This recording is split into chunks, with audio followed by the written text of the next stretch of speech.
गीता अ18 के श्लोक नंबर 62 में भगवान स्वयं कह रहे हैं कि अर्जुन उस परमेश्वर की शरण में जा जिसकी कृपा से परम शांति व शाश्वत स्थान अर्थात सतलोक को प्राप्त होगा।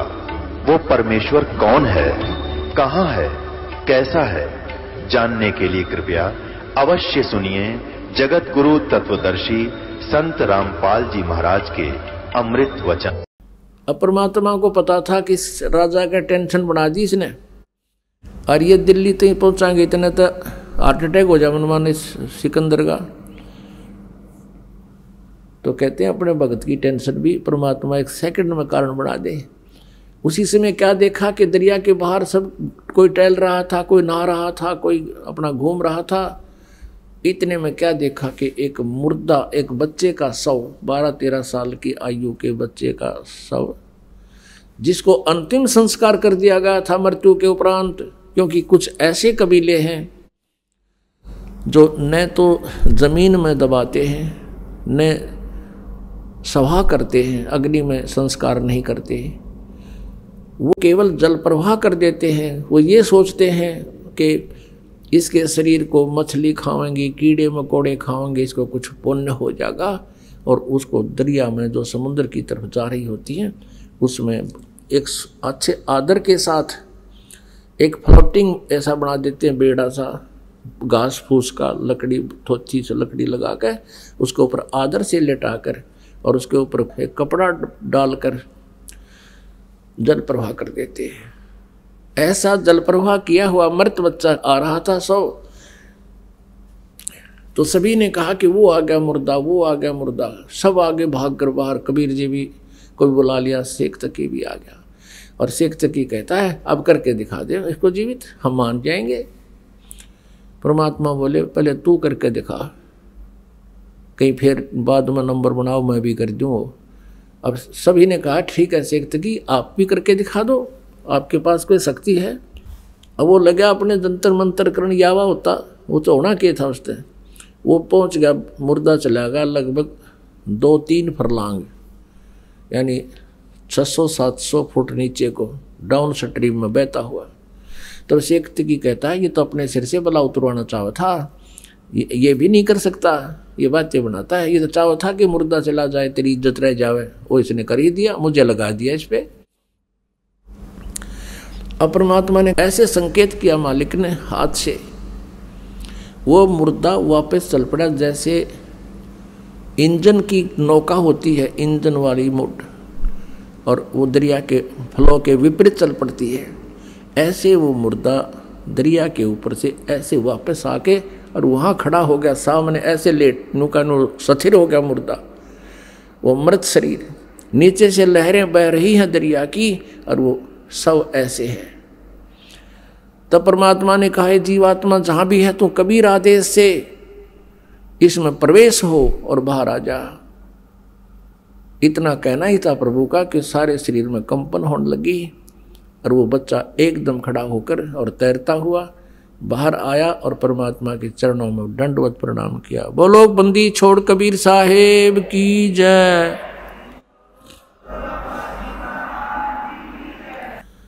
अपने आत्माओं,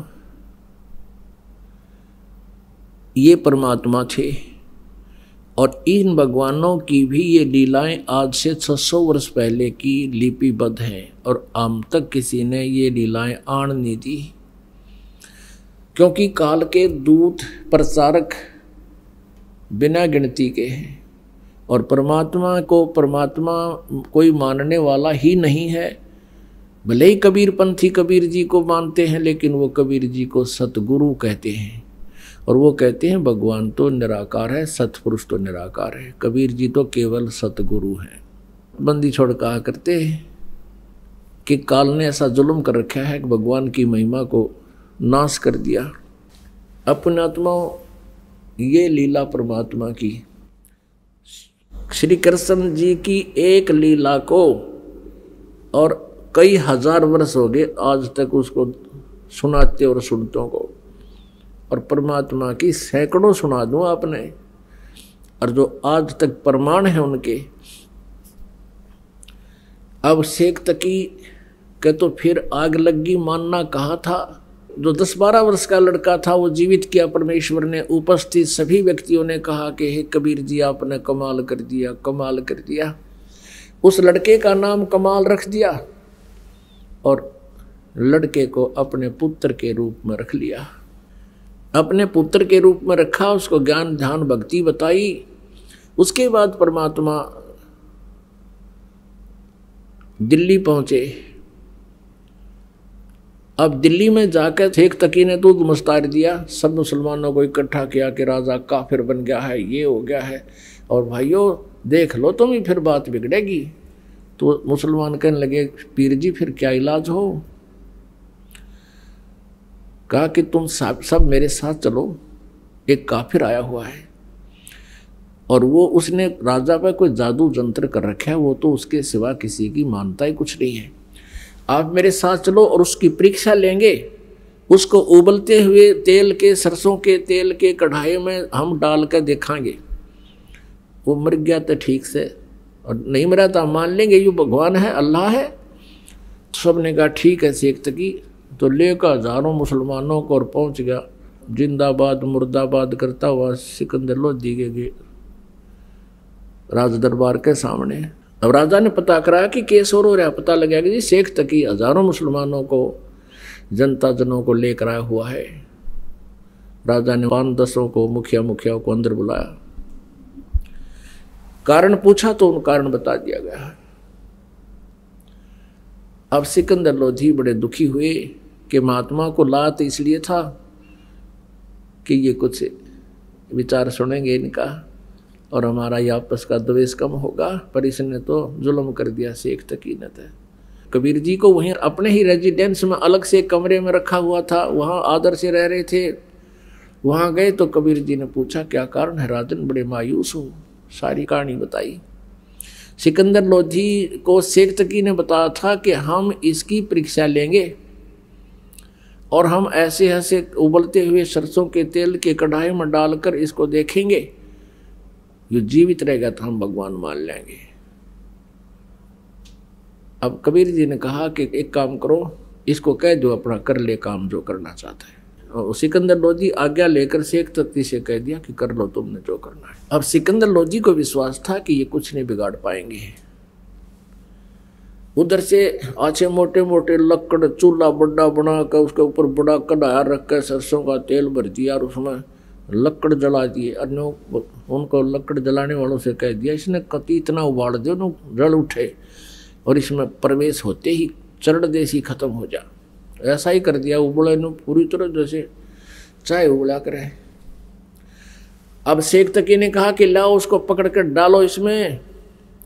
परमेश्वर उठकर आगे खड़े हो गए कढ़ाई के पास और कहा आप इतना कष्ट ना कीजिए शेख तकी जी, मैं अपने आप प्रवेश कर जाता हूँ। परमात्मा एकदम उसमें प्रवेश कर गए और बैठ गया आराम से। गर्दन बाहर दिख रही है, परमात्मा बैठे नो देखें आराम से। शेख तकी नो कहे कुछ भी ना होया। शेख तकी क्या कहता है कि इसने इस गर्म तेल को जंतर मंतर करके ठंडा कर दिया। अब सिकंदर लोधी ने सोचा भी गुरुजी कबीर जी का कुछ नहीं हुआ तो हो सकता है ये ठंडा कर रखे और जंतर मंतर करके ले देख लूं। तो कहने लगा सिकंदर लोधी कि मैं चेक करता हूं। परमात्मा बोले राजा इसमें हाथ मत दिए कि दे नकम्मे गए कहने ते तू इसमें हाथ दे दे, तेरी उंगली नहीं पाऊंगी इतना गर्म है यो। सिकंदर लोधी फिर भी नहीं माना कि कबीर जी बैठे मेरी उंगलियां के बिजली पड़ेगी। अगर नो करते करते उसने 2 उंगली अंदर डाल दी। जितनी उंगली तेल में गई थी डूबी थी उतनी कट के अलग होगी, इतनी पीड़ा होगी। सिकंदर लोधी बेहोश हो गए। तब परमेश्वर उस कढ़ाई तो बाहर आए, यूं मार दिया राजा निकम्या ने। अब क्या किया, वैद्य रहते थे साथ में डॉक्टर सिकंदर लोधी के, पानी के छींटे छाटे मारे, होश में तो एकदम आ गया। फिर पीड़ा इतनी थी वो फिर बेहोश हो गया। अब परमात्मा ने वो उंगली पकड़ के पूरी कर दी। वह उंगली कटी हुई भी ना रही और पीड़ा फिर रहने कहा थी। फिर सिकंदर लोधी उठ गया। अब पुण्यात्माओं, इस दृश्य को देखने के लिए वहां कई हजार दर्शक खड़े थे, मुसलमान और हिंदू। अब शेख तक की तमन्ना नहीं, पर उन हजारों की श्रद्धा परमात्मा के प्रति अटूट बन गई और सब ने कहा, प्रभु आपने कमाल कर दिया, अब तो परमात्मा आए हो, हमें दीक्षा दे दो, हम आपकी शरण ग्रहण करना चाहते हैं। कई हजारों ने परमात्मा की दीक्षा ली। अब शेख तकी का फिर आग लागी, क्योंकि राज तजना सहज है, सहज दरिया का ने, ये मान बढ़ाई ईर्षा दुर्लभ तजना ये। 2 दिन के बाद फिर मुसलमान इकट्ठे किए, फिर सिकंदर लोधी से कहा कि हम एक परीक्षा और लेंगे, इनको झेरे कुएं में डालेंगे और ऊपर से मिट्टी मिट्टी डाल कर बंद करेंगे, फिर देखेंगे, फिर हम मान लेंगे जो अल्लाह है, जो बाहर आ गया था। ये भी प्रार्थना परमात्मा ने स्वीकार कर ली। राजा से कहा, राजा इन्हें करने दो, इन्होंने तो मुझे मारना ही है, और कोई बात नहीं, मर जाऊंगा, आप चिंता ना करो, मुझे करने दो जो ये करना चाहते। और सिकंदर कहता था, जी मेरी तो पार नहीं बसा रही, ये तो दुष्ट इंसान है, कुछ भी करवा सकता है, मेरे राज को भी उलट पुलट कर सकता है। तो पुण्यात्माओं, परमेश्वर जी को पकड़कर एक बहुत गहरे कुएं में डाल दिया जिसमें जल नहीं था, और वो इतना गहरा होता था, पहले 200 से 150 फुट पर जा करके जल निकलता था, और उसमें डाल दिया। ऊपर तो कंकर, झाड़, बोझड़े, कांटेदार झाड़ियाँ, और ऊपर तो मिट्टी, गोबर, छोटी ईंट, कति ठोक दिया फल। और शेख तकी ने तो बस फिर पगड़ी घुमाई, कहा अपन की बात है, हाथ पैर मुंह धोकर शेख तकी पहुंचा। फिर वहां सिकंदर लोधी के दरबार में कहने लगे, सिकंदर लोधी, हे राजन, अब कहाँ है वो तेरा अल्लाह? अब शेख तकी उधर लेकर गया था, थोड़ी देर पाछे कबीर जी आकर अपने कमरे में लौट गए, विराजमान थे। सिकंदर लोधी ने उनको जलपान कराया। अब ये पूछा को नहीं कैसे आगे, क्यों आगे, ये मालिक की लीला थी, उसको बुद्धि आन नहीं दी। शेख तकी इसकी बात सुनकर कि उसको हम दाब्या गड्ढे में, कुएं में डाल दिया है, कहाँ है वो तेरा भगवान? सिकंदर लोधी कहने लगा, किसके विषय में बात कर रहे हो शेख तकी? कि वो तेरे गुरु के बारे में, कबीर के बारे में। उसको हमने झेरे कुएं में डालकर ऊपर से सैकड़ों टन मिट्टी डाल दी है, झाड़ बोझड़े डाल दिए, अब निकल के दिखाए। सिकंदर लोधी कहने लगा, वो बैठे कमरे में, आ दिखाऊंगा। अब शेख तकी गया, देख कर नो कर लिया। और दुष्ट ने फिर भी नो नहीं मानी, रतरा के जब भगवान आ रहे, पैर पकड़ ले, ये पीर, ये गुरुपना, ये भगवान के सामने नहीं चलता, और ये नकली गुरु भगवान से दूने दूर हो जाते हैं मान बढ़ाई के कारण। फिर भी नहीं माना। अब शेख तकी तो इतना जालिम था, उसने फिर एक शर्त और रख दी। कहने लगा कि मैं जब मानूंगा इसको अल्लाह है, ये मेरी बेटी शेख तकी की पुत्री 12-13 वर्ष की लड़की मृत्यु को प्राप्त हो चुकी थी, और उसको कब्र में दबा दिया गया था। अब कहने लगा, इसको मैं अल्लाह मानूंगा जब मेरी बेटी को जीवित कर दे। शेख तकी ने एक तीर में 2 शिकार करने चाहिए थे। चाहे थे कि जय नहीं जीवित हुई मेरी बेटी तो इसकी हार हो जाएगी, और जीवित होगी तो मेरी बेटी मेरे पास हो जाएगी। इस राजनीति के माध्यम से उसने फिर ये कंडीशन रख दी। परमात्मा ने कहा कि भाई कह दे सिकंदर लोधी शेख तकी को, पर तीसरे दिन इस लड़की को जीवित कर दूंगा। इससे पहले आसपास के अक्षेत्र में सब जगह डंडोरा पीट दो, मुनादी करवा दो, ऐसे नहीं बात बनेगी। कल ने फिर नाट जाएगा, यो हजारों लाखों आदमी हो, कई हजार की संख्या में, और उनको भी विश्वास हो भगवान का। अब सिकंदर लोधी ने भेज दिया आसपास सब सर्वेंट नौकर, गांव गांव में जाकर डंडोरा पीट दिया कि ऐसे ऐसे एक महात्मा आए हैं, शेख तकी की लड़की कब्र में दबा रखी है, उसको जीवित करके दिखाएंगे। इस खबर को सुनकर कई हजार, 20, 30, 50 हजार की संख्या में वह इंसान इकट्ठे हो गए, आदमी औरत सब आ गई, कब्र फड़वा दी। अब परमात्मा ने कहा कि शेख चकी तू अब अपने जंतर मंतर करके देख ले, कदे बाद में नंबर बनावे, कर ले तू जीवित अपनी बेटी को। सभी उपस्थित जनों ने कहा कि प्रभु इसके पास अगर कोई सिद्धि शक्ति होती तो अपनी बेटी को कौन मरने देता है, कौन कब्र में दबा के जाता है, आप ही करो, इसके बस का नहीं है। तब परमात्मा ने कहा कि हे शेख तकी की बेटी जीवित हो जा। कुछ देर इंतजार किया, नहीं हुई। फिर कहा कि हे शेख तकी की बेटी जीवित हो जा, वह नहीं जीवित हुई। अब शेख तकी का तो खुशी का ठिकाना नहीं रहा, बंगड़ा पा दिया, नाचा कूदा, देखा ढोंगी का ढोंग पकड़ा गया। देख लो भाइयों, देख लो, ये ऐसा झूठा कपटी है, ये इसके अब कुछ नहीं इसके पास है ये। अब परमात्मा ने तीसरी बार फेर कहा, वह फिर भी ना जीवित हुई। पर फिर तो वो कूद दैनो जो कर मर्ग कूद जा कर। फिर बोला परमात्मा शांति राख पीर जी। अब देखो पुण्यात्मा, उस दुष्ट इंसान को अपनी बेटी जीवित ना होने का गम नहीं, कबीर जी के हार जाने की खुशी बना रहे। फिर परमात्मा ने क्या कहा कि हे जीव आत्मा जहां भी है तू, और कबीर आदेश से वापस आ जा और इसके शरीर में प्रवेश कर बेटी के में और बाहर आ जा। इतना बोला था मालिक ने। उससे कंपन हुई पूरे शरीर में, एकदम वह लड़की खड़ी होकर के और बाहर आके परमात्मा के चरणों में दंडवत प्रणाम किया। बोलो बंदी छोड़ कबीर साहेब की जय। पुण्यात्माओं, परमेश्वर ने कहा कि जा बेटी तेरे पिता के साथ। लड़की ने कहा कि नहीं, ये पिता नहीं, ये दुश्मन है समाज का, ये मानव समाज का शत्रु है। इसका और मेरा नाता 12 वर्ष की आयु तक का था, आगे मेरा जीवन शेष नहीं था। अब मैं पशु जोनी में जाने की मेरी तैयारी हो रही थी। आज मेरे इस परमेश्वर ने मुझे पुनर्जीवन दिया है। और 1.5 घंटे तक उस लड़की ने प्रवचन किए। परमात्मा ने उसके अंदर वह कैसेट डाल दी, अपना ज्ञान फैक्स कर दिया। उस लड़की ने 1.5 घंटे तक प्रवचन किया कि लोगों ये खुद अल्लाह आए हैं, ये अल्लाहु अकबर हैं, ये पूर्ण परमात्मा है, ये सारी सृष्टि के रचना रहे। अपने विषय में बताया कि मैंने भी गलती कर दी थी इस परमेश्वर को ना पहचान कर, आज मेरी वो दिव्य दृष्टि काम कर रही है। अब पुण्यात्मा, उस लड़की को पिछली सारी अपने जीवन की कहानी याद आ गई। ये कमाली वाली आत्मा जो है,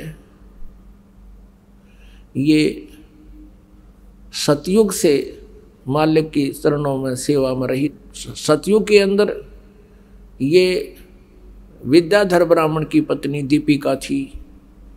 उस समय इनको परमात्मा शिशु रूप में मिले थे, परमात्मा की सेवा की थी, वो पुण्य मालिक ने इनका बनवाया। फिर वही आत्मा दोनों की दोनों त्रेता युग में वो वेद बीज ब्राह्मण हुआ और वो सूर्या नाम की उसकी पत्नी हुई।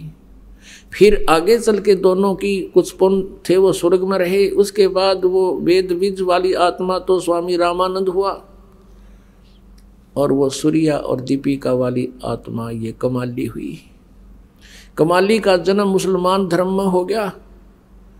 अब मुसलमान धर्म में ये ज्ञान प्रवेश करना को बालकों का खेल नहीं, वो तो इतने आरूढ़ हो चुके हैं, वो उस ज्ञान और इस निराकार भगवान इस काल के अतिरिक्त किसी को नहीं मानते। अब परमात्मा वहाँ पहुँचे, 10-12 वर्ष की लड़की थी, तब उनसे मिले, उनको जो ज्ञान समझाया बेटी को, क्योंकि परमात्मा का विधान है जो जन मेरी शरण है ताका हूँ मैं दास, और गेल गेल लग गया फिर जब लग धरती आकाश।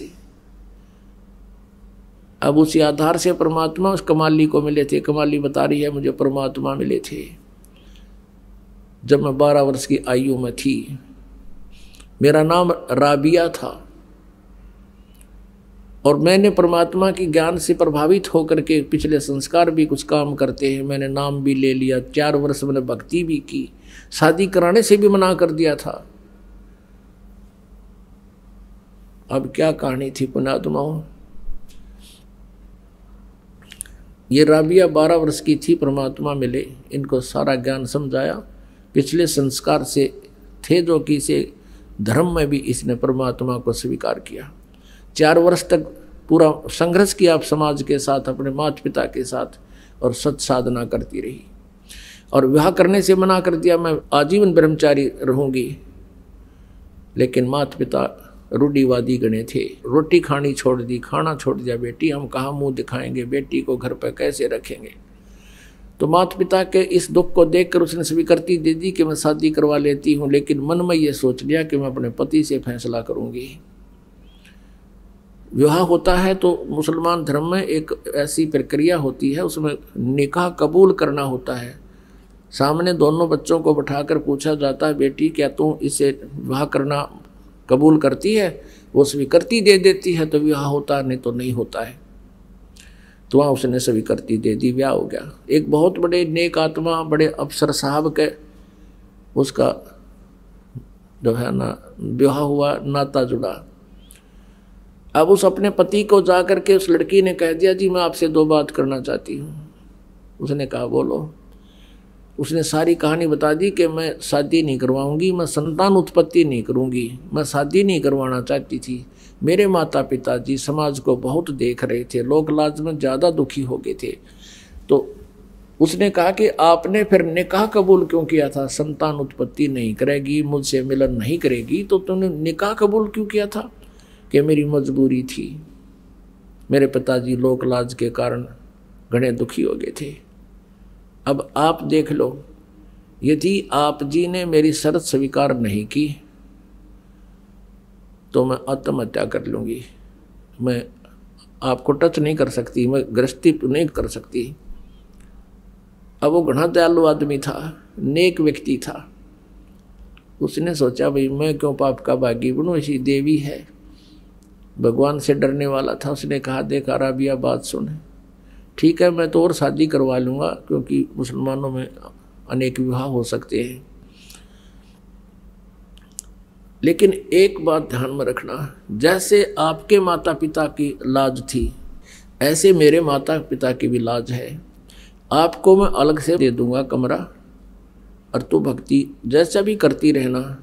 संसार की दृष्टि में रहेगी मेरी पत्नी, लेकिन मेरी दृष्टि में तो मेरी बहन तुल्य होगी, तुझे कोई दुख नहीं होने दूंगा। लेकिन घर से बाहर नहीं जाने दूंगा, तुझे पर्दे से बाहर नहीं रहने दूंगा। राबिया ने सुख का सांस लिया, हे अल्लाह बड़ी सुनी आपने मेरी। अब उस लड़की ने वहां देखा समाज में, क्योंकि 1, 2, 20, 1000, लाख सभी एक जैसी क्रियाएं कर रहे हैं भक्ति की, परमात्मा वाली भक्ति को छोड़ दिया और वो लोक वेद वाली शुरू कर दी। पुण्यात्मा सत्संग के अभाव से अभी तक ये बिजली गिरती रही। अगर उस लड़की को रह रह कर सत्संग मिलता रहा होता, परमात्मा उन जो त्रुटियां समाज में होती हैं उनको अब पहले करके दिखा दी कि ये ऐसी बिजली गिरती है, इसलिए सत्संग की आवश्यकता रह रह कर पड़ेगी आपको, तो वह विचलित होगी। और वही पूर्व वाली जो साधना अपने धर्म में थी वो करने लगी, नमाज नमोजर ये सब बकरीद ईद सब करने लगी। फिर होगी जब वो वृद्ध अवस्था में आई, उसने अपने पति से कहा कि अब हज करना अनिवार्य बताते हैं, आपकी आज्ञा हो तो मैं हज कराऊं। मुसलमान धर्म में ये माना जाता है जो हज कराते हैं तो वो सीधे स्वर्ग जाते हैं जब उनकी मृत्यु होती है। हज नहीं करता तो वो मतलब पूर्ण लाभ प्राप्त नहीं होता है। उसके पति ने कहा कि आप जा सकती हो। उसने देख लिया बेचारी कभी बाहर गली में मैंने किसी से बात करती भी नहीं देखी। कहा कि मैं आपके लिए कोई ऊँट व्यवस्था करवा देता हूँ और साथ में कुछ नौकर भेज देता हूँ। वो कहने लगी नहीं मैं पैदल जाऊँगी, और भी बहुत लोग जा रहे हैं।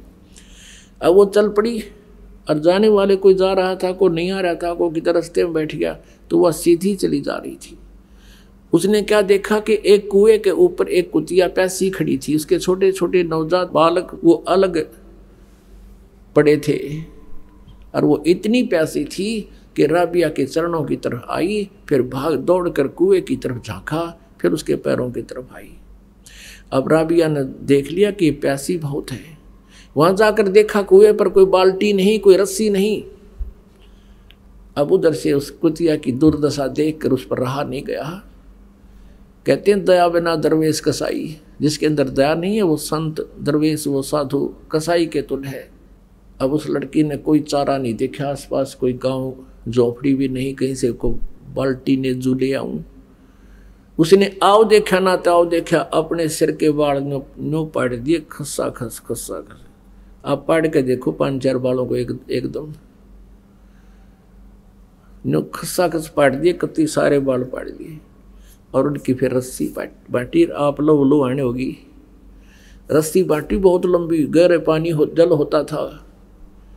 अपने कपड़े निकाल कर, पहले मोटे कपड़े पहना करते थे खादी के रेजे के, और उसका बांध के नीचे जल में डबोए, और फिर निकाल के एक पात्र पड़ा था मटके का टूटा हुआ आधा हिस्सा घड़े का, उसमें निचोड़ा, फिर पानी निकाला। और कुतिया 1 सेकंड में उसने जब पी जा और फिर मुंह की तरफ देखे, फिर दूसरा। अब ऐसे वह कुतिया छका दी, तृप्त किया, और अपने बालों को रक्त से साफ किया और कपड़े पहन गए। चालन की तैयारी करी थी, प्रस्थान करना चाहता। इतने में कहते वो मक्का जहाँ ये हज करने जाते हैं, मक्का में शीश निवाने जाते हैं, वो नो की नो बिल्डिंग उठ गए और ऐसे लग गई उस कुएं के साथ में जैसे गाड़ी प्लेटफार्म पर लग गया ग्रह। अब उस देखकर मक्के को राबिया तो दौड़कर अंदर गई, दंडोत प्रणाम किया, जैसा भी वहां करते हैं, सजदा किया। उसको सौपन सा हुआ कि मक्के मागी में तो वहां जो यथास्थान पर मक्का रहा नहीं, लोगों में हाहाकार मच गया, मक्का कहाँ गया, मक्का कहाँ गया। एक अब्राहिम अधम सुल्तान नाम का एक भक्त था जो पहले जन्म जन्मांतर में मालिक का शेष था, और वो भी ऐसे ही भ्रमित था। उसमें भी परमात्मा उनको कबीर जी मिले हुए थे, आए थे, और वो परमेश्वर के ज्ञान से परिचित था। वो मक्का में इस उद्देश्य से गया था कि तुम मुसलमान होते हुए मुसलमानों को समझा रहा था कि इस मक्के में भगवान नहीं है, अल्लाह तो इस तरीके से मिलेगा। अब वो परमात्मा की रजा से अब्राहिम सुल्तान जो पहले जन्म में था, उसका नाम और था पहले, अब वो प्रसिद्ध है इसलिए उसको कहा जाता है।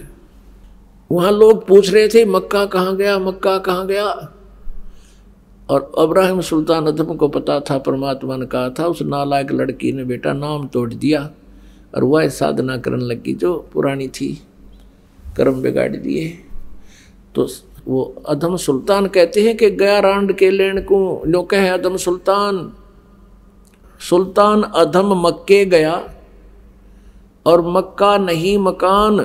नो कहे यो मक्का, मक्का वन मोक्ष स्थल। इब्राहिम सुल्तान कहता है यो मक्का नहीं, यो तो एक ढूंढ है, मकान है। और गया रांड के लेन को नो कहे अधम सुल्तान। अब लोग नो कहे किसको लेन गया, कि एक रांड को लेन गया। मतलब कहने का भाव ये था उसका कि उस नालायक ने के जुल्म कर दिया, भगवान की भक्ति छोड़ के, और उस भक्ति के कारण जो पीछे पुन कर रखे उस परमात्मा की, और फिर उस लीला से उसको ये इतनी सिद्धियां ऐसा राहत मिल रही है। वो परमात्मा ऐसा दयालु है, उसने उस बेटी के लिए वहीं भेज दिया मक्का, पूर्ण परमात्मा कबीर जी ने। और भगवान पर अपना भगत दुखी नहीं देखा जाता। अब चाहे वो बेसिक डलाट हो रहा था, जैसे टटीरी थी, महाभारत में एक प्रमाण आता है, और टटीरी तो किसी की उपासना भी ना कराया करती। उस समय जब उसने अंडे उत्पन्न कर दिए महाभारत कुरुक्षेत्र के मैदान में, उधर से सेना खड़ी होगी, आकर युद्ध की तैयारी होगी, तब उसने देखा तो जुल्म हो गया, तेरे बच्चे मरेंगे, तेरे अंडे मरेंगे, खत्म होंगे। तब उसने अंतःकरण से रोके भगवान से याचना की थी, मेरे अंडों की रक्षा करियो प्रभु। कहते हैं उसी समय ऊपर से एक इंद्र के हाथी का इतना भारा, हाथी का इतना बहुत बड़ा घंटाला जिसमें 88,000 मन बताते इतना वजन था, ऊपर से आकर उन अंडों पर गिर गया। महाभारत हो गया, अग्निबाण छूटे, वहां दुनिया कटके मर गई, अंडा का आंच भी ना आन दी। अब वह तो कोई भक्ति भी ना करे थी टटीरी, फिर भी मालिक ने उसके पूर्व जन्म के संस्कार से खुद कबीर भगवान ने उसकी रक्षा कर दी। अब यही स्थिति थी राबिया की थी कि काल तो चाहता ये नास्तिक हो जा, और भगवान चाहते हैं कि इनमें मालिक की चाह बनी रहे। और जब ये कलयुग का ये समय आवे, इस समय है अब सबको पार करने का। यहाँ तक इस भक्ति को, परमात्मा में आस्था को बनाए रखना था हमारे हृदय में। तो इस उद्देश्य से परमात्मा ने वो मक्का उठाकर वहाँ उस बेटी के लिए भेज दिया। अब वहाँ अब्राहिम सुल्तान उसको लताड़ रहा है कि ये के ड्रामा दिखाने लग रही है दुनिया की, वाह वाह हो जाएगी या फूल का कुप्पा हो जाएगी, अपने कर्म बिगाड़ेगी। और वही बनी। जब मक्का वापस आया, देखा एक बहन को लेकर आ रहा है, उसका नाम राबिया था। पूरे मुसलमान धर्म में उस समय राबिया की महिमा ऐसी होगी कि भक्ति हो तो राबिया कैसी, भक्ति हो तो राबिया कैसी, भगत हो तो ऐसा हो, भक्तनी हो तो ऐसी हो। अब पुण्यात्मा आगे के बने उसके साथ, अगले जन्म में वो बांसुरी नाम की एक लड़की बनी। और वो इतनी भक्तमती थी, इतने फिर भी आस्था मालिक की उसके हृदय में थी। जब वो वृद्ध अवस्था में आई, उसने सोचा, यूं कहते हैं जो मक्के में मृत्यु को प्राप्त हो जाता है, भगवान प्राप्ति होती है, सीधा स्वर्ग जाता है, भिष्ट में जाता है। उसने सोचा इससे बढ़िया और क्या अवसर होगा, मक्के में अपना सिर काट के और चढ़ा दिया, मृत्यु को प्राप्त होगी। अब सब जगह यूं हो गया कि बंसुरी गई स्वर्ग में, बंसुरी सिद्धि गई स्वर्ग में, बंसुरी सिद्धि गई स्वर्ग में। अब स्वर्ग में कहाँ जाना था, अगला जन्म फिर उसका लड़की का हो गया, वो वैश्या बन गई। एक जीवन वैश्या का व्यतीत किया। और फिर उस परमात्मा की 4 साल की भक्ति, एक सत साधना करने से उसको ये मनुष्य जन्म और मिल गए। 2.5 जन्म और मिल गए इसको। अब उसका मनुष्य का जीवन केवल 12 वर्ष की आयु का शेष था। फिर उसका कई युगों तक मनुष्य जीवन शेष नहीं था। वो फिर शेख तकी के घर पे लड़की के रूप में जन्म था उसी लड़की का। और पुण्यात्मा उस दयालु ने अब उस आत्मा को पहले तक कर्म बनवाए, उनके सतयुग में उनके घर पर आए। और वो ऋषि पाक रहे थे, मालिक की बात सुनी को नहीं, अपने कर्म बिगाड़ेंगे, अपनी गलत साधना करते रहे। फिर त्रेता में फिर परमात्मा उनका उसी रूप में आए, उनसे फिर कर्म बनवाए, मालिक की सेवा करी, बचपन रूप धारण करा लिया शिशु रूप। और फिर वो एक रामानंद बन गया, एक या कमाली ढके खाती अंडे।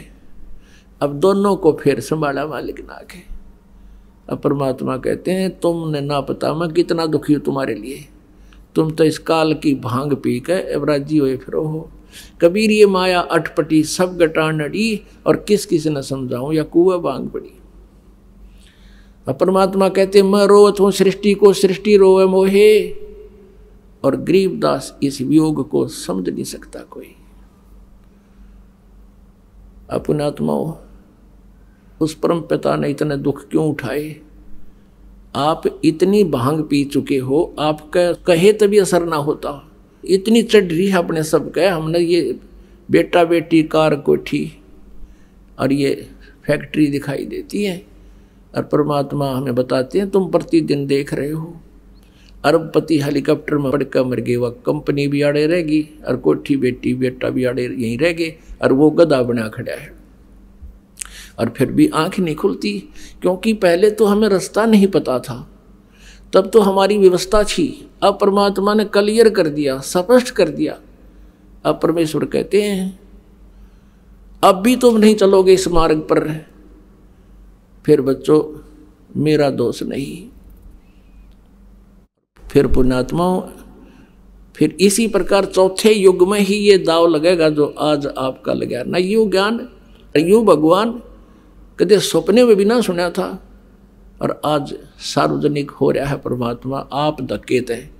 अब भी ये काल के दूत काल प्रेरणा से कोशिश कर रहे थे कि हम इसको दबा दें, ये ज्ञान ऊपर ना हो करती तुम्हारी दुकान बंद हो जाए।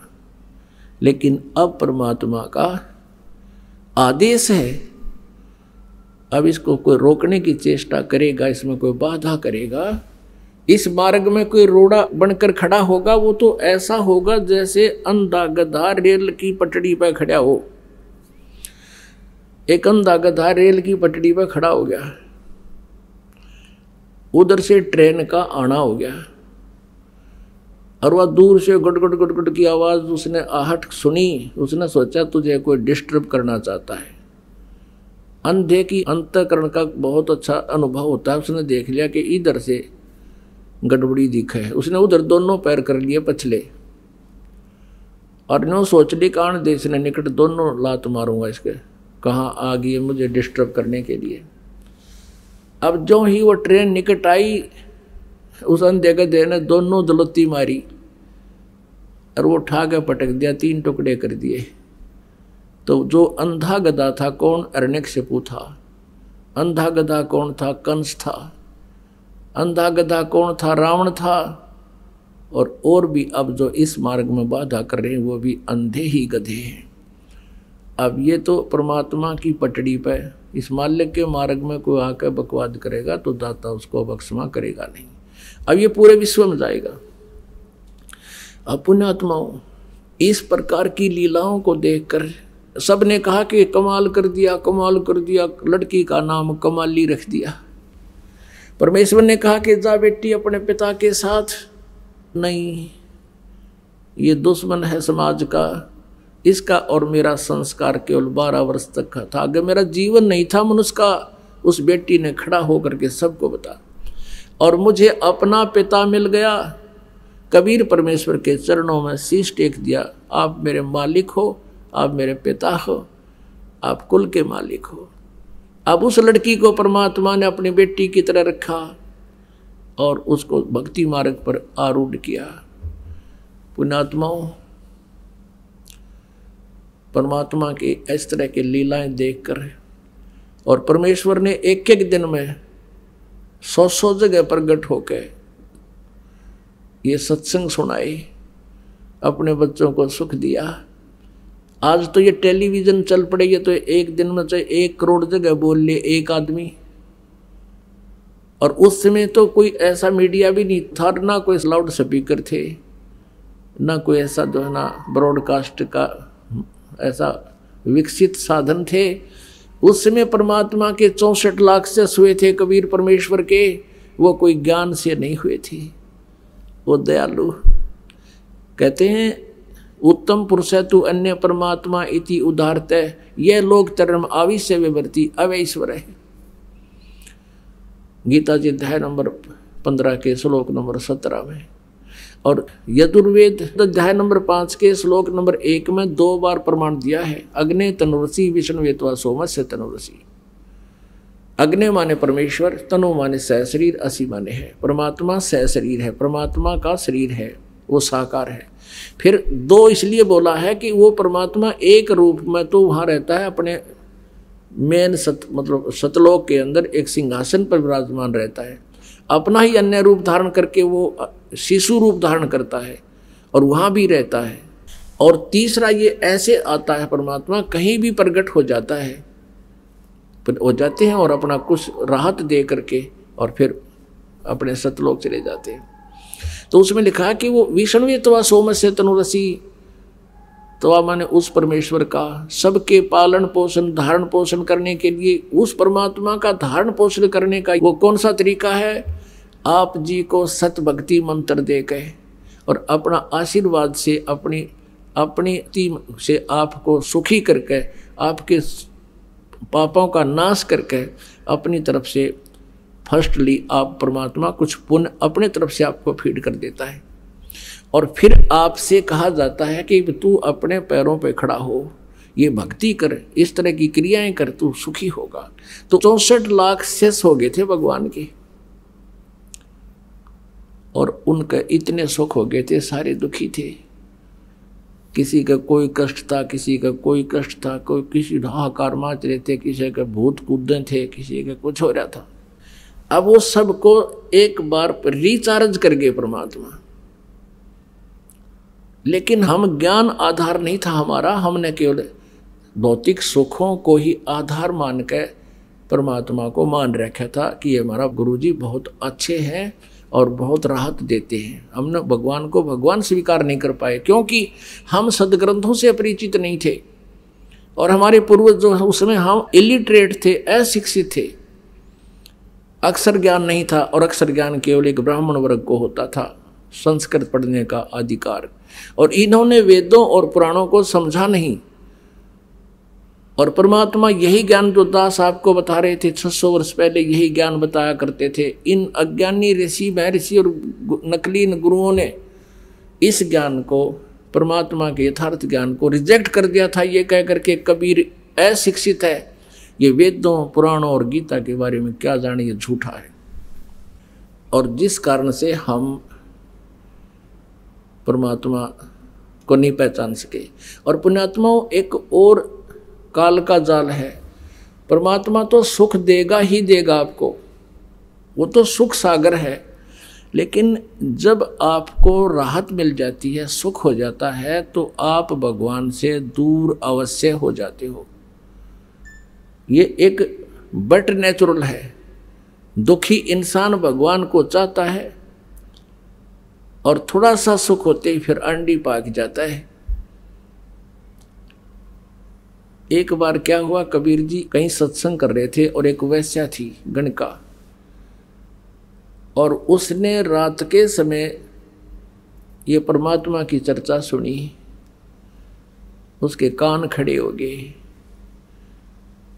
वह नहा धो के और उस अपने मकान के झांकी के सहारे बैठ गई और बाहर से गेट लगा कर कुंडी ला दी अंदर से। शांति से उसने सुना भगवान की चर्चा। उसकी आत्मा ने धिक्कार दिया उसको कि मैं क्या कर रही हूँ, ओए होए मुझे करना के चाहिए था। मालिक ने 2 घंटे प्रवचन किए वहाँ पर ऊंची आवाज में। रात का समय, शांत मौसम, दूर तक आवाज जाती है। लड़की ने उसी समय जाकर परमात्मा के चरणों में मत्था टेक दिया और कहा, प्रभु क्या मेरे जैसी नीच का भी उद्धार हो सकता है? परमात्मा ने पूछा, आप कौन हो? खड़ी होकर बताया बेटी ने कि मैं एक वैसा हूँ।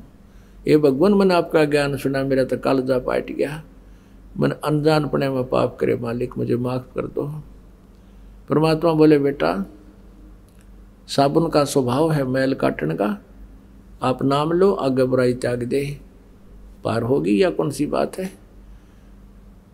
अब नाम ले लिया। अब उसका तो भूख जागेगी भगवान की भक्ति की। जहाँ भी सत्संग किसी के घर या आंगन कहीं आसपास बगड़ में हो, परमात्मा बेटी तुरंत पहुँच जाती। और वो जो पहले परमात्मा के शिष्य थे वो सुखी हो गए थे, उनका दुख रहा को नहीं। उनकी कुछ दिनों के बाद वो अपने सोच से सोचने लग जाते हैं, परमात्मा का आदेश भी भूल जाते हैं। वो उस लड़की को धमकाने लगे, कहने लगे तू यहाँ मत आया कर, तूने महाराज जी की बेइज्जती करा दी, लोग यहाँ क्या कहेंगे, एक वैसे आती है सत्संग में, गुरु जी बदनाम हो जाएंगे। 2-4 भक्तान हुआ धमका दी। अब वो लड़की परमात्मा के पास बैठकर बहुत रोई। मालिक ने पूछा, बेटी बात क्या है? उसने बताई, जी अब मैं क्या करूं, अब मेरे ऐसे ऐसे कुछ भक्त मुझे ऐसे कह रहे हैं तू यहाँ मत आया कर, मालिक मैं रह नहीं सकती, मैं चाहती हूँ कि अधिक से अधिक आपका ज्ञान सुनो, मेरे पाप कटे। तो परमात्मा ने सत्संग के माध्यम से कहा था, भाई कुष्टी हो वै संत बंदगी कीजियो, हो वैश्या कै विश्वास चरण चित दीजिए। यदि कोई कितना दुखी रोगी कोई भी भक्त है, भगवान की भक्ति करता, उससे नफरत ना करना, और चाहे उसको भी प्रणाम करना, प्यार से रखना। और चाहे कोई वैश्य है और उसको भी यदि परमात्मा की तड़फ है, सच्ची लगन है, उसके हृदय में चाह है, तो उसको भी एक बहन बेटी और आदरणीय मानना। और जब सत्संग में नहीं आवेगा कोई दुखी, यानी चोर, डाकू, लुटेरा, अब दुष्कर्मी, तो फिर उसको पता कि चलेगा तो बुंडे कर रहा का अच्छे कर रहा हो, तो उसे कर ही रहा था। तो सत्संग में आने से ही पता चलेगा। जैसे मैले कपड़े का साबुन और पानी लगाना ही बंद कर देंगे, दूना मैला होगा होता है। और उनको बुला कर भी कहा, बेटा ऐसे नहीं कहना चाहिए तुमने, तुम कितने अच्छे थे, अपने अंदर झांक कर देखो। एक समय एक औरत को पीट रहे थे गांव वाले, एक साधु संत पहुंच गए, कारण पूछा क्यों पीट रहे हो, क्यों इसको मार रहे हो। अब सभी ने बताया, जी ये बहुत दुष्टा है, ये कुलटा है, ये दुराचारणी है, ऐसे है। ये व्यभिचारिणी है। उस संत ने कहा कि भाई ऐसा करो, इसको सजा देंगे पर दूसरे तरीके से, कि भाई एक एक पत्थर उठा लो सारे, और इसका पत्थर मैं कहूँ वो पत्थर मारना, सभी मारना, पर एक ध्यान से सुनना कि पत्थर वही मारे जिसके मन में कभी किसी बहन बेटी को देखकर दोष ना आया हो और जिसने कभी ऐसा पाप ना कराया हो। उस संत के बारे में ये बहुत वेल नोन थे कि इसने जब वचन काट दिए तो ये आपको बहुत कुछ दुख दे सकता है, सिद्धि वाला संत है। अब सभी के हाथ से पत्थर गिर गए, वहीं पर कोई मारन की हिम्मत ना पड़ी। अब हमारे अंदर ये एक त्रुटि है, हम दूसरों का दोष देखकर उसको बहुत भला बुरा कह देते हैं और अपने को छुपा कर रखते हैं, और फिर हम समाज में इज्जत बनाए बैठे होते हैं। तो पुण्यात्माओं, परमात्मा ने हर तरह से ज्ञान दे दिया, पर वो बुद्धि भ्रष्ट मानने को नहीं, क्योंकि सुख हो गया था और सुख में ये बकवाद दबाया करें। फिर परमात्मा क्या करते, कहने लगे बेटी मैं तेरे घर पर आया करूँगा। अब परमात्मा उस लड़की के पास जाने लगे, आंगन में बैठ जाते, गली के कवाड़ खुले छोड़ के, और उस बेटी को ज्ञान सुनाया करते थे। अब और ज़्यादा सुरसुर हो गई पूरे संगत में। वह गुरु जी तब बुढ़ापे में बिगड़ गए, इन तकती नाश कर दिया, अपनी अपनी अकल प्रयोग करने लगे, और जो गुरु जी के बारे में ऐसा कह दिया वो तो फिर गुरु जी का गुरु हो गया। अब परमात्मा ने सोचा भाई लाइन की फड़क काट दूं और ये भी पिछोड़ देख लूं कितने से ये भगत से ये सुख मेरे से प्राप्त करने से इनका लाभ हुआ, इसलिए मैंने मेरे पीछे पीछे फिर रहे हैं। क्या इन्होंने मुझे समझा भी है कि नहीं, कितनों ने समझा है। परमात्मा ने कहा कि उस लड़की से बेटी तू एक काम कर, कल हमारे साथ चलना है, ऐसे ऐसे करना है, सारे आभूषण पहन ले जैसे तू पहले करती थी, सब अपना ये लिपस्टिक विपस्टिक ला के पूरी तैयार होकर आ जाना, जो पिताजी आपकी आ गया। उधर से अपने शिष्य रविदास जी से कबीर जी ने कहा कि एक हाथी किराए पर ले ले, एक दिन का, और ले लिया किराए पर हाथी। गंगा जल भर लिया परमात्मा कबीर जी ने बोतल में, पारदर्शक बोतल में।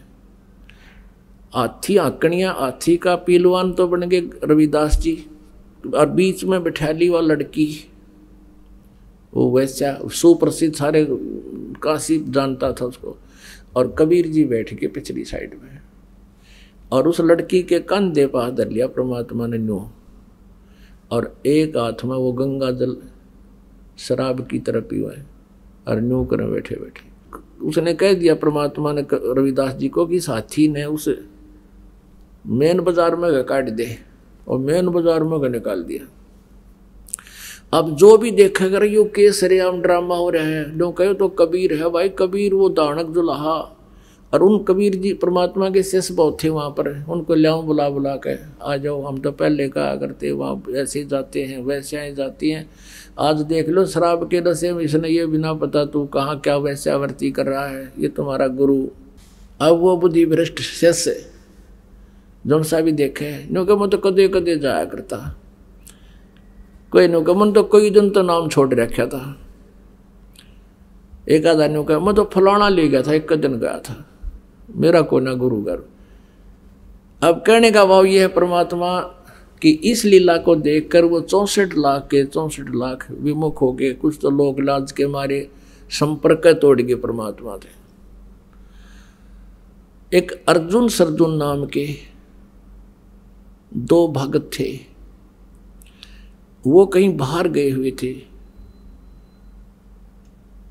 वो वापस आए तो सारे भक्तों ने कहा भाई गुरु जी का तो दिमाग चल गया, गुरु जी ने तो जुल्म कर दिया, सरेआम वैश्या वर्ती कर रहे थे, दारू पीने लग गए थे, और एक वैश्या को लेकर हाथी पर घूम रहे थे।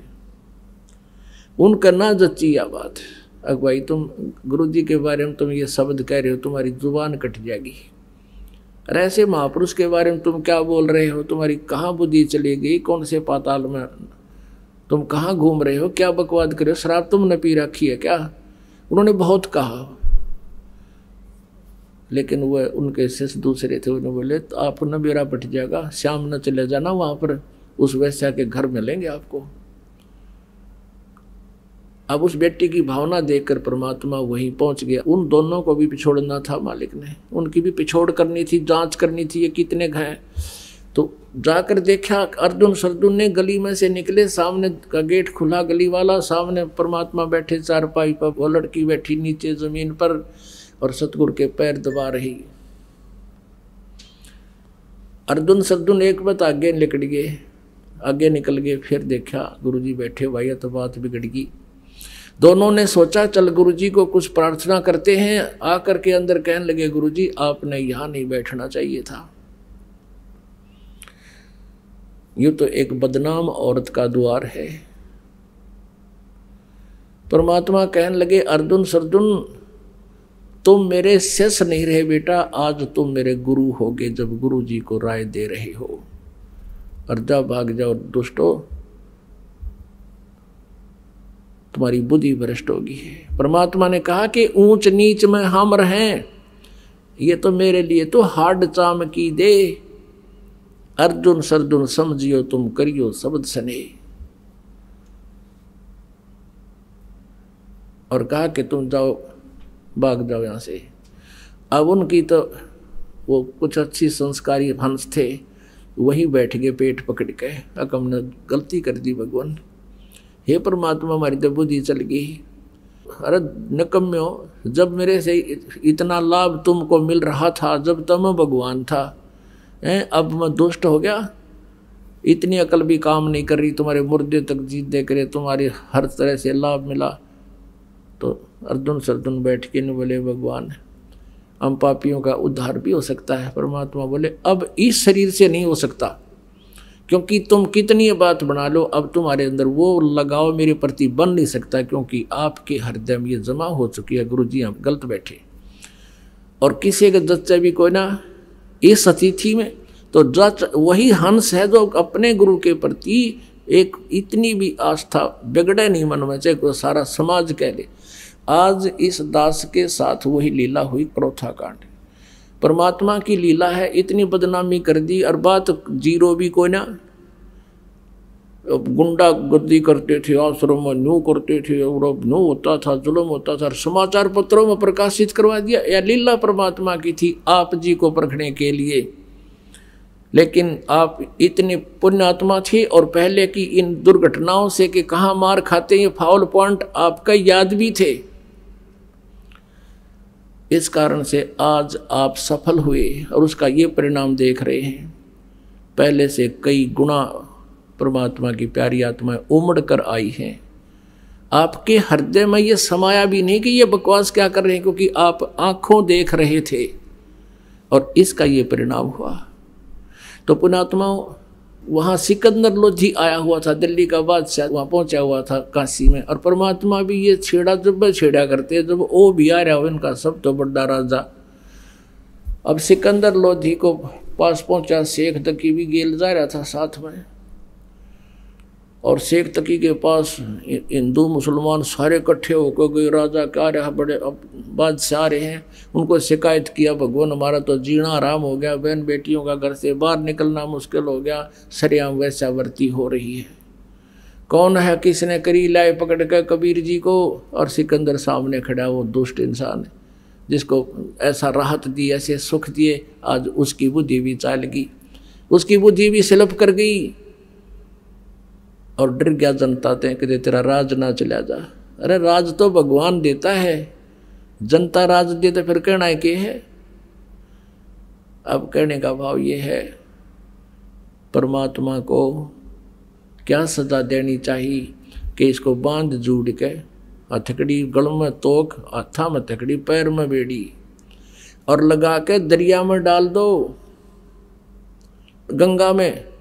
ऐसा ही किया गया, नौका में बैठाकर बेड़ी और हथकड़ी लगाए लगाए, गले में तोक डले हुए, और परमात्मा को गंगा के बीच में जाकर पटक दिया। और दर्शक पूरी काशी चारों तरफ खड़ी, पूरी काशी के लोग। अब वो परमात्मा को जो जल में पटका, हथकड़ी बेड़ी अपने आप टूट के एक तरफ गिर गई, और परमात्मा उस जल पर ऐसे बैठ गए जैसे थल पर बैठा करे, और नीचे से लहरें खूब उमड़ उमड़ कर जा रही हैं। अब वो नौका वाले तो वापस आ गए, परमात्मा बैठे नौके और सब देखें अभी तो कोई नहीं डूबया। फिर शेख तकी ने कहा इसका पत्थर मारो, लागे पत्थर मारन। फिर कहने लगा शेख तकी कि इसका तीर मारो, गोली मारो। अब वो भी ना लगी।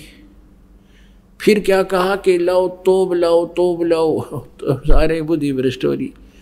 राजा ने आदेश दे दिया, तोब ले गए और वहां से तोब के गोले मारे परमात्मा पे।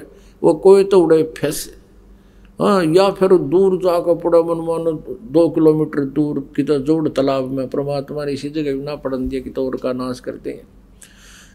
कहते हैं 4 पैर तक, ओए होए, यानी 12 घंटे तक वो दुष्ट आत्मा परमात्मा पर तोब के गोले, गोली, पत्थर, लट, कितना जो आत्मा जब मारे थे, और दाता का कुछ ना बिगड़िया। गरीबदास जी कहते हैं, गरीबदास उस पुरी में सबकी बुद्धि का नाश है, और फिर भी उनके सभी की बुद्धि का नाश हो रहा है। नो पहचान नहीं सके रहा भगवान बैठा, और इसका कोई असर नहीं हो रहा। पैर पकड़ लो और माफी मांग लो।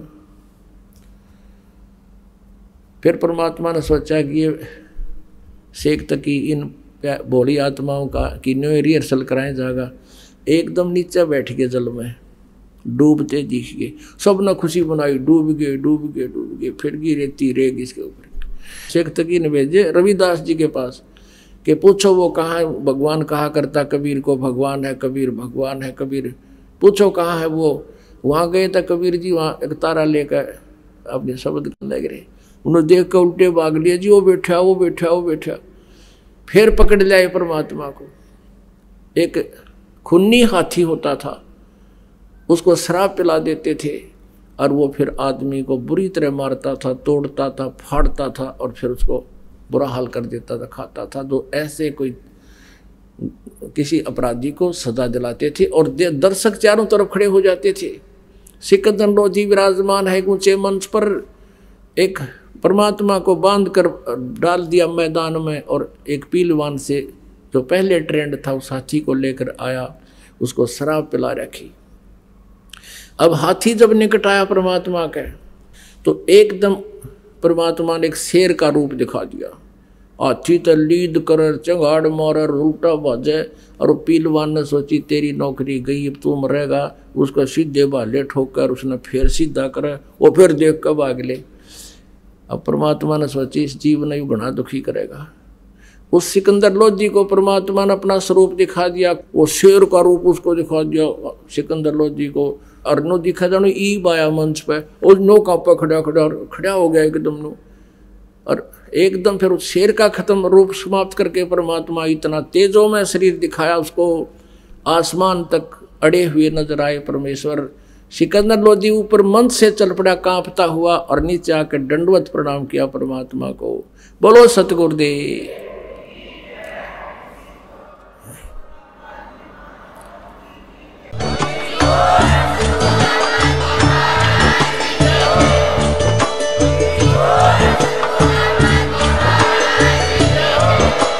आप सुन रहे थे जगत गुरु तत्वदर्शी संत रामपाल जी महाराज जी के मंगल प्रवचन। अधिक जानकारी के लिए विजिट कीजिए हमारी वेबसाइट www.jagatgururampalji.org। संत रामपाल जी महाराज जी के शुभ आशीर्वाद से पूरे विश्व भर में 500 से भी ज्यादा नाम दीक्षा केंद्र हैं, जिन पर संत रामपाल जी महाराज जी द्वारा ऑनलाइन निःशुल्क नाम दीक्षा दी जा रही है। अपने नजदीकी नाम दीक्षा केंद्र का पता करने के लिए संपर्क करें 8222880541।